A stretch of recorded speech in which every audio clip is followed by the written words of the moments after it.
मैं सभी देशवासियों को गणतंत्र दिवस की अग्रिम शुभकामनाएं देता हूं।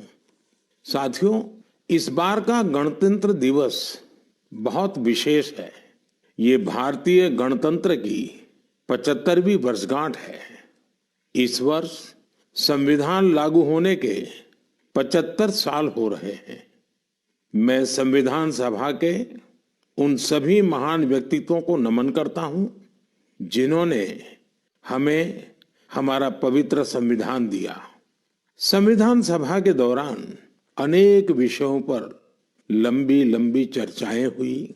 वो चर्चाएं संविधान सभा के सदस्यों के विचार, उनकी वो वाणी हमारी बहुत बड़ी धरोहर है। आज मन की बात में मेरा प्रयास है कि आपको कुछ महान नेताओं की ओरिजिनल आवाज सुनाऊं। साथियों, जब संविधान सभा ने अपना काम शुरू किया तो बाबा साहब आम्बेडकर ने परस्पर सहयोग को लेकर एक बहुत महत्वपूर्ण बात कही थी।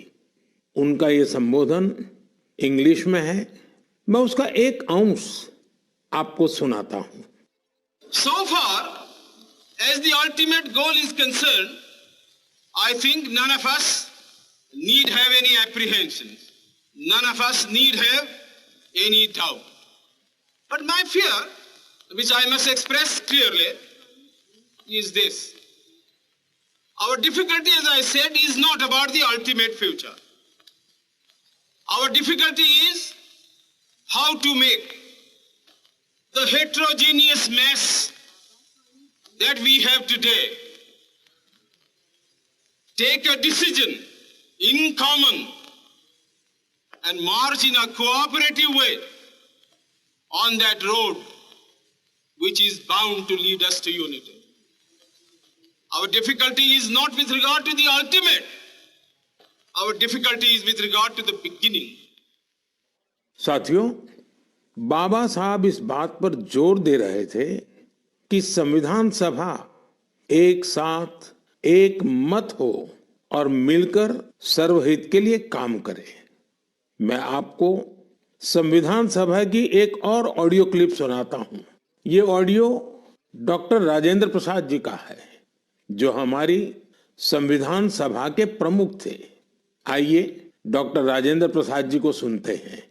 हमारा इतिहास बताता है और हमारी संस्कृति सिखाती है कि हम शांति प्रिय हैं और रहें। हमारा साम्राज्य, हमारी फतेह दूसरे तरह की रही है। हमने दूसरों को जंजीरों से, चाहे वो लोहे की हो या सोने की, कभी नहीं बांधने की कोशिश की।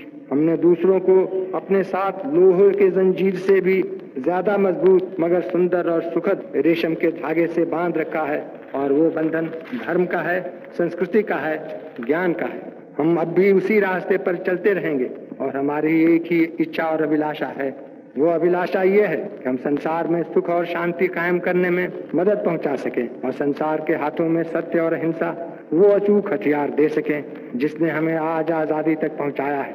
हमारी जिंदगी और संस्कृति में कुछ ऐसा है जिसने हमें समय के थपेड़ों के बावजूद जिंदा रहने की शक्ति दी है। अगर हम अपने आदर्शों को सामने रखे रहेंगे तो हम संसार की बड़ी सेवा कर पाएंगे।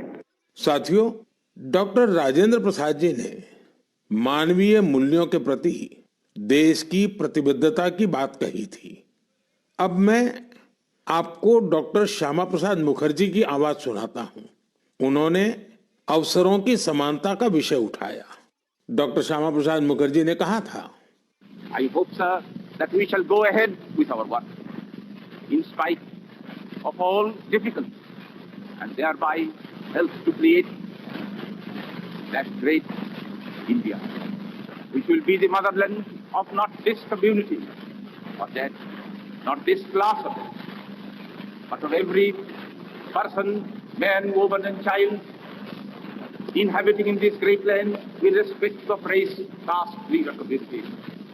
Everyone to have an equal opportunity so that he or she can develop himself and herself according to the best talent and serve the great common motherland of theirs. Welcome to K Mall, a premium project by Kaleem Group. Book now.